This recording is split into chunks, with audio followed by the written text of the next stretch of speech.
नमस्कार, स्वागत है आपका हमारे खास कार्यक्रम में। मैं हूं हरीश जैन और आज हमारी परिचर्चा का विषय है पर्यावरण और गांधी दर्शन। राष्ट्रपिता महात्मा गांधी एक समाज सुधारक, स्वतंत्रता सेनानी, साहित्यकार तथा पत्रकार ही नहीं अपितु पर्यावरणविद भी थे। जी हाँ, गांधी जी ने अपने लेखों, विचारों, भाषणों तथा जीवन शैली के माध्यम से पर्यावरण संरक्षण का पूरी दुनिया को संदेश दिया। आज विश्व के सामने पर्यावरण संकट गहराता जा रहा है।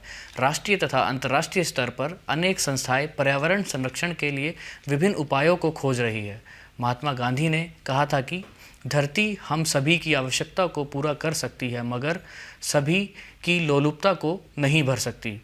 इनका यह सूत्र वाक्य आज के संपूर्ण पर्यावरण संकट से दुनिया को बचाने के लिए कारगर सिद्ध हो सकता है। इस विषय पर चर्चा के लिए आज हमारे साथ स्टूडियो में मौजूद हैं दो खास मेहमान। मेरे साथ है प्रसिद्ध साहित्यकार श्री प्रेमपाल शर्मा जी और दिल्ली विश्वविद्यालय के प्रोफेसर प्रेम सिंह जी। मगर बातचीत का सिलसिला आगे बढ़ाने से पहले देखते हैं यह खास रिपोर्ट।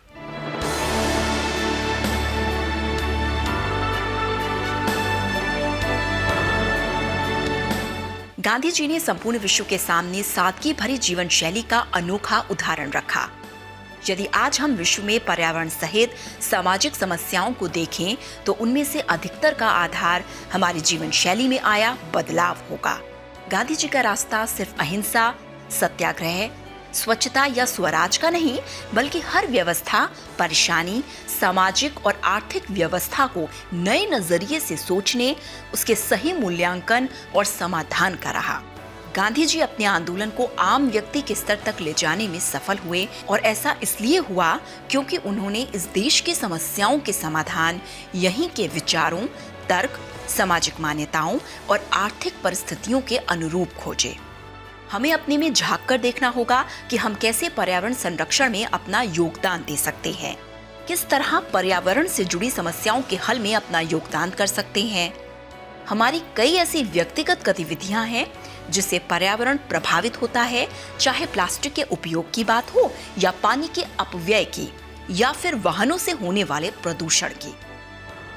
असल में शायद एक कमजोरी है कि हम हर बढ़ती परेशानी को किसी एक केंद्रीयकृत ताकत पर डालते हैं और ये भूल जाते हैं कि हर किसी के व्यक्तिगत योगदान से ही हर ताकत फलती फूलती है।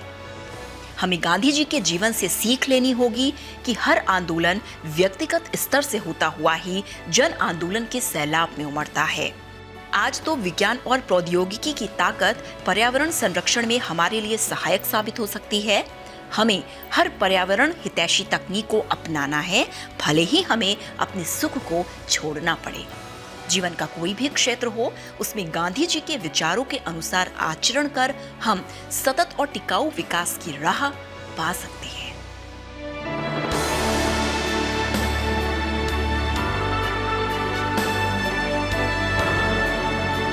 तो हमने देखा कि कैसे पर्यावरण प्रदूषण मानव सभ्यता के लिए अभिशाप बन गया है और पर्यावरण संरक्षण पर व्यापक विमर्श चल रहा है। तो स्टूडियो में मौजूद विशेषज्ञों के साथ चर्चा करते हैं कि पर्यावरण संरक्षण पर गांधी जी के क्या विचार थे। पहला सवाल प्रेम सिंह जी आपसे, महात्मा गांधी का अहिंसा और सत्याग्रह का विचार पर्यावरण संरक्षण में कितना कारगर सिद्ध हो सकता है? हर व्यक्ति का एक चिंतन होता है और एक उसकी जीवन शैली होती है। गांधी जी अपने को व्यावहारिक आदर्शवादी कहते थे। उनका अर्थ ये था कि आपके जो विचार हैं, आपका जो चिंतन है, वह आपके व्यवहार में झलकना चाहिए। व्यवहार के तौर पे गांधी जी राजनीति में भी हिस्सेदारी करते थे, समाज में भी हिस्सेदारी करते थे और दूसरी अनेक गतिविधियों में हिस्सेदारी करते थे। उनका मानना ये था कि अगर समाज या राजनीति में जब आप अपना काम करते हैं जी, तो वह सत्य और अहिंसा पर आधारित होना चाहिए। तो सत्य और अहिंसा की उनकी अवधारणा सीधे सीधे उनके पर्यावरण चिंतन से जुड़ती है। हालांकि उन्होंने पर्यावरण शब्द की जगह प्रकृति शब्द का ही उपयोग किया है जी, तो वे सत्य और अहिंसा को मनुष्य की प्रकृति का मूलभूत गुण मानते थे और ये समझते थे कि जब हम मनुष्य की प्रकृति में सत्य और अहिंसा को मूलभूत मानते हैं, तो जो समग्र प्रकृति है, जो हम जिसमें सारी वनस्पतियां हैं, सारे दूसरे जीवधारी हैं, नदी नाले हैं, समुद्र है, पहाड़ हैं, इनके प्रति भी आपका व्यवहार सत्य और अहिंसा का होना चाहिए। उन्होंने अपना जो पर्यावरण संबंधी चिंतन रखा है हम लोगों के सामने, वह जो यूरोप की आधुनिक औद्योगिक सभ्यता है उसके बरक्स रखा है, जिसमें वो ये मानते हैं, और वो सत्य भी है, कि इस सभ्यता की शुरुआत के पहले पूरे विश्व में ही, पूर्व में भी पश्चिम में भी, मनुष्य और प्रकृति के बीच में एक सामरस्य का, सामंजस्य का रिश्ता था। पूंजीवादी औद्योगिक सभ्यता ने इसे प्रतिस्पर्धा के रिश्ते में बदल दिया। मनुष्य प्रकृति के साथ हिंसा करने लगा और पलट के फिर प्रकृति उसके साथ हिंसा करने लगी, और इस दुष्चक्र में मनुष्य अभी तक फंसा हुआ है। यही दरअसल पर्यावरण का या क्लाइमेट चेंज का मूल संकट है। तो जब तक हम मनुष्य और प्रकृति के बीच में अगर गांधी जी को हम लेते हैं, उनकी सहायता लेना चाहते हैं, तो जो परस्परता का, सामंजस्य का रिश्ता है उसे फिर से स्थापित करना होगा, तभी हम पर्यावरण का जो संकट है उसका कोई स्थायी समाधान कर सकते हैं। जी प्रेमपाल जी, आप बताइए कि पर्यावरण प्रदूषण के सबसे बड़े कारक औद्योगिकीकरण पर महात्मा गांधी जी के क्या विचार थे? गांधी जी का मूल वाक्य है, my life is my message. जी, उनके जीवन से ही आप देखिए कि पर्यावरण की हर चीज़ जुड़ी हुई है। दो बातें, बनारस के मंदिर में जाते हैं और उस गंदगी को देखकर 1993 और 1893-94 की बात होगी, वो कहते हैं कि इतनी ऐसी जगह पर ईश्वर कैसे वास कर सकता है। सबसे पहला काम हमारा, आप समझ गए उस पर्यावरण को, आज हमारे पास स्वच्छता अभियान चला हुआ है, लेकिन उसकी प्रेरणा की जड़ में वो गांधी है जो उन्होंने किसी राजनीतिक हित के लिए नहीं सोचा था। अगला पड़ाव, गांधी अफ्रीका से लौटते हैं, कुंभ मेले पर जाना होता है, और कुंभ मेले की उस गंदगी को देखकर उन्हें लगता है कि मुझे यहाँ आना चाहिए था, ये हजारों लोग यहाँ पर क्यों आते हैं। आप वो चिंताएं कि जहाँ अनंत लोग हैं, अनंत उनका अपव्यय कर रहे हैं। अभी हमारी नई सरकार ने प्लास्टिक कचरे और इन सारे, हम इस स्थिति तक क्यों पहुँचे, यानी कि हमने अपनी ज़रूरतों को इतना बढ़ाया। और गांधी के दर्शन की एक सबसे बड़ी प्रामाणिकता ये है कि हमारे चारों तरफ, चाहे वो मैं हूँ या मेरे आसपास के लोग हों, बुद्धिजीवी हों, क्या वो गांधी को अमल में ला रहे हैं? जिस जोर शोर से प्रचार किया जाता है कि प्लास्टिक का कम किया जाए, आप पिज़्ज़ा मंगाते हैं और कई गुना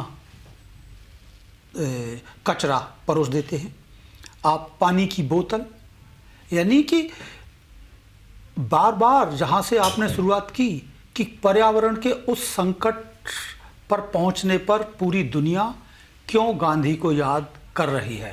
उन्हें लगता है कि प्रकृति के साथ तालमेल, अपनी ज़रूरतें कम करना, ये कितना बड़ा दर्शन है। मैं अंतिम बात, और जी, पूरे यूरोप के बारे में सुनते हैं कि साइकिलों पर जाते हैं, पूरा यूरोप साइकिल का इस्तेमाल कर रहा है। महात्मा गांधी के जीवन को, सत्य के प्रयोग पढ़े होंगे आपने। 150वें वर्ष में इससे ज़्यादा प्रामाणिक नहीं हो सकता कि वो कैसे अपने बम्बई के दफ्तर में पैदल जाते हैं। कहते हैं कि इससे मेरा व्यायाम भी हो जाता है और मैं थोड़ा उससे, आज हम कारों की दौड़ में शामिल हैं। जिस समय आपसे बात हो रही है उस समय संकट हो रहा है कि बेरोजगारी बढ़ रही है। अरे बाबा, ये अच्छा हुआ है कि कार बंद हो, बेरोजगारी के लिए हमें कोई और उपाय खोजना होगा। सिर्फ बेरोजगारी को दूर करने के लिए हम कारों का उत्पादन नहीं बढ़ा सकते। साइकिल का उत्पादन कम हो रहा है, वो हमें बढ़ाने की ज़रूरत है। पूरा यूरोप, पूरा चीन, अमेरिका गांधी से सीख रहा है। शायद हम 150वें वर्ष में उनकी इन बातों को याद रख पाएँ। हमें दर्शन याद रहे न रहे, गांधी के जीवन से हमें बहुत बड़ी शिक्षा मिलती है। जी, तो वक्त हो चला है एक छोटे से ब्रेक का। ब्रेक के बाद भी चर्चा का सिलसिला जारी रहेगा, बने रहिए हमारे साथ।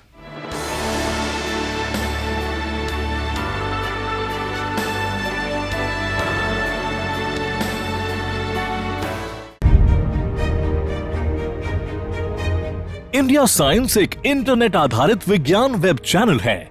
ये चैनल भारत सरकार के विज्ञान और प्रौद्योगिकी विभाग द्वारा शुरू किया गया है, जिसका कार्यान्वयन और प्रबंधन विज्ञान प्रसार कर रहा है। इंडिया साइंस www.indiascience.in URL पर उपलब्ध है। इस द्विभाषीय चैनल की विषय वस्तु हिंदी और अंग्रेजी में उपलब्ध है।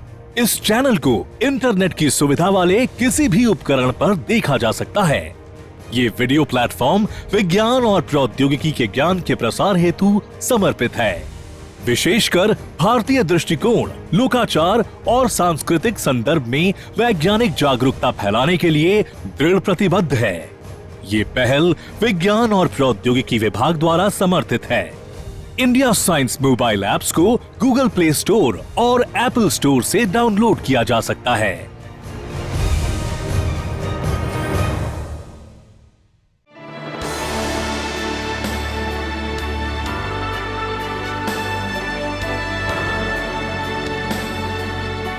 ब्रेक के बाद एक बार फिर आप सभी का स्वागत है। अब बात करते हैं कि गांधी जी की प्रेरणा से पर्यावरण संरक्षण की कौन कौन सी मुहिम चलाई जा रही है।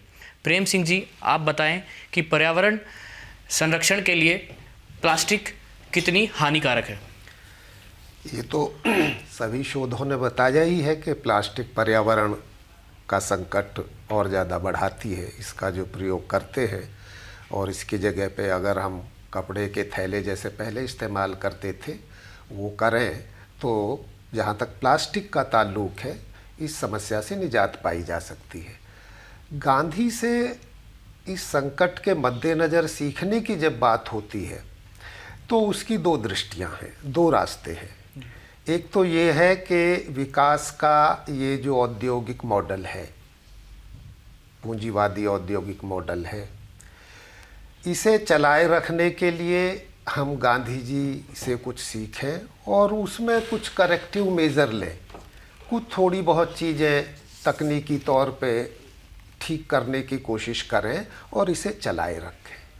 दूसरी दृष्टि या रास्ता ये हो सकता है कि गांधी ने जो विकास का वैकल्पिक मॉडल प्रस्तावित किया था जी, हम उसकी बात करें। गांधी जी ने जो एक मुकम्मल वैकल्पिक रास्ता सिखाया था कि भाई विकास का मतलब, जो अभी प्रेमपाल जी ने भी कहा, अपने चारों तरफ उपभोक्ता वस्तुओं का अंबार लगा लेना नहीं है जी। गांधी जी ने तो अपनी आज़ादी के संघर्ष के दौर में भी ये संदेश साफ दे दिया था कि उस समय का जो सबसे बड़ा साम्राज्य था उससे वो एक अपने आश्रमों में बैठ के बातचीत करते थे, उन्हें कोई दिक्कत नहीं होती थी जी। लेकिन हमें बड़े बड़े दफ्तर चाहिए, बड़े बड़े हवाई जहाज़ चाहिए, बड़ी बड़ी सारी चीज़ें चाहिए। अब वो भी हम करते रहेंगे और टोकन रूप में हम कहेंगे कि ये उपाय कर लीजिए, ये उपाय कर लीजिए, तो इससे स्थायी समाधान नहीं होना है। मेरा मानना ये है कि गांधी जी के पर्यावरण संबंधी चिंतन को उनके समग्र जो विकास संबंधी चिंतन है उससे जोड़ करके कुछ सीख लेंगे तो संकट के समाधान की दिशा में जो कॉन्फ्लिक्ट हमें पूरा दिखाई दे रहा है सभ्यता का, हम आगे कुछ बढ़ सकते हैं। नहीं तो कदम ताल तो सारी दुनिया कर ही रही है, भारत भी उसके साथ कदम ताल करता रहेगा। 150वां जन्म जयंती महोत्सव भी बीत जाएगा जी। हाल ही में भारत सरकार ने बड़े स्तर पर स्वच्छता अभियान चलाया, जिसके अंतर्गत आस पड़ोस की सफाई पर जोर दिया गया, शौचालयों का निर्माण करवाया गया और नदियों तथा घाटों की सफाई की गई। आप यह बताएं कि गांधी जी ने अपनी दक्षिण अफ्रीका की यात्रा में किस प्रकार स्वच्छता को एक मुद्दा बनाया था। याद कीजिए, पिछले कुछ दिनों से रिपोर्ट आ रही है कि दुनिया के 20 शहर पानी के संकट से जूझेंगे जी, और उसमें हिंदुस्तान के 15 शहर हैं जी। जिस देश में गांधी पैदा हुआ हो, जिस देश में मानसून लगातार आते हों, वहाँ पानी का संकट नई सरकार की प्राथमिकताओं में जल है, जीवन है, आया है। अब उसको लागू कैसे करेंगे। केप टाउन की खबर है कि वहाँ ये नियम बना दिया है कि आप 2 मिनट से ज़्यादा स्नान नहीं कर सकते। हर घर के लिए 15 लीटर पानी कर दिया है और 80% उनकी समस्याएं खत्म हो गई हैं। पानी की, स्वच्छता की। तीसरी बात पर आता हूँ। 1943 में बंगाल में अकाल पड़ा था, अकाल के वक्त महात्मा गांधी का संदेश, मैं इसको इसलिए कह रहा हूँ कि दिल्ली की दावतों में हजारों की भीड़। मुझे दक्षिण भारत के एक मेहमान ने दिल्ली में कहा कि क्या दिल्ली की दावतों में 100 चीज़ें बनाई जाती हैं? ये महात्मा गांधी का देश है। उस समय भी महात्मा गांधी ने कहा था कि अकाल से हम जूझ सकते हैं बशर्ते कि हम अपनी थाली का भोजन कम करें। और उन दिनों महात्मा गांधी ने कलकत्ता प्रवास में यह फैसला किया कि मेरे खाने में 5 से ज़्यादा चीज़ें नहीं होंगी। इसकी मैं पृष्ठभूमि इसलिए बता देता हूँ कि जब वो व्रत करते थे तो जिस मेहमान के यहाँ होते थे वो व्रत के बहाने कई सारी चीज़ों की तैयारी करते थे। तो उन्हें लगा कि इससे तो मैं और अत्याचार कर रहा हूँ।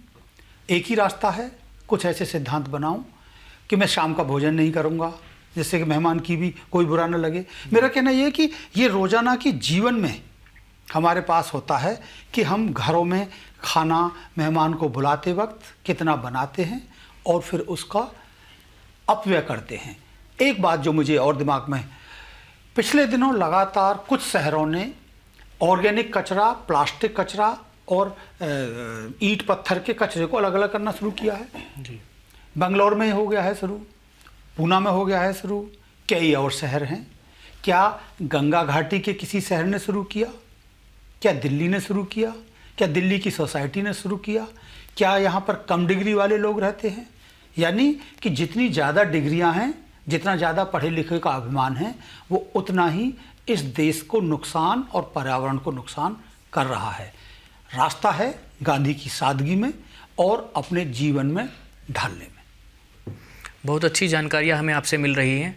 अब वक्त हो चला एक छोटे से ब्रेक का। ब्रेक के बाद भी चर्चा जारी रहेगी।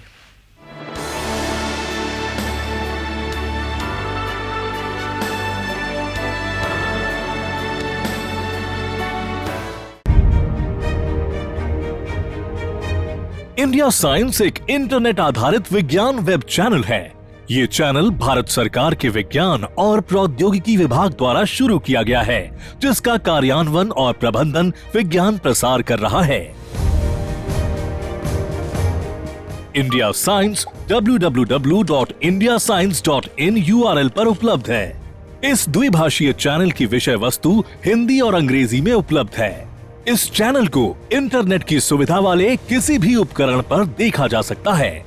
ये वीडियो प्लेटफॉर्म विज्ञान और प्रौद्योगिकी के ज्ञान के प्रसार हेतु समर्पित है।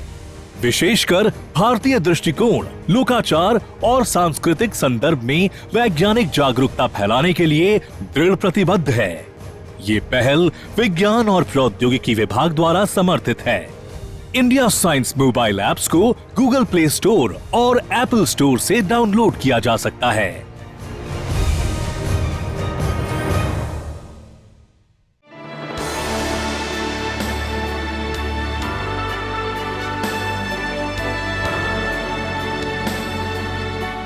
ब्रेक के बाद एक बार फिर आप सभी का स्वागत है। सवाल यह है कि गांधीवादी दृष्टिकोण से पर्यावरण की समस्या का किस प्रकार समाधान किया जाए।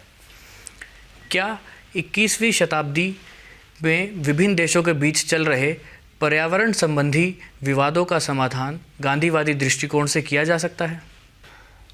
वैश्विक स्तर पर जो विवाद चल रहे हैं, विशेष तौर पर पर्यावरण संकट को लेकर के, गांधी का तरीका कारगर हो सकता है, बल्कि उसका हम फुटकर रूप में उल्लेख ना करके उसे समग्रता में ग्रहण करें। जैसा कि मैंने पिछली बार भी कहा है, तो फिर उससे उस संकट से समाधान निकलेगा। हम लोगों को लगता ऐसा है कि जैसे हमने जो व्यवस्था बनाई है, जो विकास अपने चारों तरफ खड़ा किया है, ये नहीं रहेगा तो हम नहीं रहेंगे। गांधी दृष्टि से देखें तो हमें लगेगा कि नहीं, हम, क्योंकि गांधी तो आत्म विकास को प्राथमिक मानते थे, परिवेशीय विकास को उसका सहयोगी मानते थे, और उसी हिसाब से उन्होंने अपनी आर्थिक नीतियां भी बताई, उत्पादन की नीतियां भी बताई, उपभोग की नीतियां भी बताई। तो ये है, तो इस डर से हमें बाहर आना है कि दुनिया समाप्त नहीं हो जाएगी। यहाँ अगर हम जो गांधी का विचार है, गांधी का जो व्यवहार है, जीवन शैली है, इस 150वें वर्ष में अगर यही एक योजना बना ले कि वहाँ तक जो विभिन्न माध्यम हैं, पर्चे हैं, पुस्तिकाएं हैं, मुख्य धारा मीडिया है, वो जो प्रयास हो रहे हैं बच्चों के स्तर पे, अगर उनकी समझदारी में गांधी को प्रवेश करा दिया जाए तो वैश्विक स्तर पे एक ज़्यादा जिसे कहेंगे हम दीर्घजीवी समाधान निकल सकता है। पर इसमें थोड़ी सी गंभीरता की ज़रूरत है, केवल ऊपरी ऊपरी तौर पे कहने से नहीं होगा। मैं एक उदाहरण आपको देना चाहता हूँ, भारत गांधी के प्रति कितना निर्मम है कि प्रेमपाल जी ने जो बात कही, पार्टियों में, खासकर शादियों की पार्टियों में जो बहुत सारा भोजन बनाने की, बहुत सारे व्यंजन बनाने की जो परिपाटी पीछे विकसित हुई है, इसमें ये करीब 15 साल पहले की बात है कि जो शादी के पंडाल लगते थे उनके बाहर हरियाणा से वो लोग आते थे और गांधी बना करके उन्हें लठियाँ दे करके दरवाजे पर खड़ा कर दिया जाता था जी। लोग आते थे, उनके साथ हंसी ठिठोली करते थे और फिर कुछ पैसा दे करके अंदर चले जाते थे। तो मैंने कई जगह जब ये चीज़ देखी, एक शादी में मैंने देखा कि जिसमें गांधी और चार्ली चैपलिन के बहरूपिये बना करके शराब परोस रहे थे। तो मैंने एक बड़ा लेख उस समय लिखा, फिर प्रभाष जोशी जी ने भी उसका नोटिस लिया और शायद उसकी वजह से वो प्रथा बंद हुई। मैं कहने चाहता हूँ कि हमारे दिमाग में गांधी केवल या तो पूजा की वस्तु है या हम उसका उपहास उड़ाना चाहते हैं। ये जो गांधी का बहरूपिया खड़ा किया जाता था या गांधी से शराब सर्व कराई जाती थी, तो ये जो उपभोक्तावादी संस्कृति हमने बनाई है, जिसका गांधी विरोध करते थे, गांधी का बहरूपिया बना करके हम उन्हें उत्तर देते थे कि नहीं, हम इसी तरह से चलेंगे। तो इस हमारी मानसिकता पर सोचने की गहराई से ज़रूरत है, नहीं तो हम गांधी को ना छेड़ें, कोई ज़रूरत नहीं है। उनका जो उपयोग होगा, दुनिया को जो करना होगा वो कर लेगी। बेहतर उपयोग भारत में होना चाहिए, पर भारत का अगर ये रवैया है तो हम गांधी को बेहतर है कि ना छेड़ें और पर्यावरण के मामले में भी ना छेड़ें, अगर उनसे हम कोई सच्चा संदेश लेने को तैयार नहीं। जी प्रेमपाल जी, अंत में आपसे अनुरोध है कि दर्शकों को यह बताएं कि वह किस प्रकार गांधी जी की जीवन शैली को अपनाकर अपनी छोटी छोटी आदतों को बदलकर पर्यावरण का संरक्षण कर सकते हैं। पहले तो प्रोफेसर प्रेम सिंह जी की एक छूटी हुई बात, पेरिस समझौते के बारे में आपने सुना होगा। अमेरिका ने उससे अपने हाथ खींच लिए हैं। वहाँ भी गांधी का ही संदेश है दुनिया का कि अमेरिका, चीन, तुम अपनी भकोसी प्रवृत्ति को कम करो। जो कार्बन डाइऑक्साइड, कार्बन मोनोऑक्साइड बढ़ रही है, ये पश्चिम देशों ने ज़्यादा बढ़ाई है। हमारे देश के लिए, क्योंकि गांधी हमारे हैं और हम चाहते हैं कि गांधी का मैसेज जैसे कि उनका है, my life is my message, इसलिए भारत के लिए भी यही है।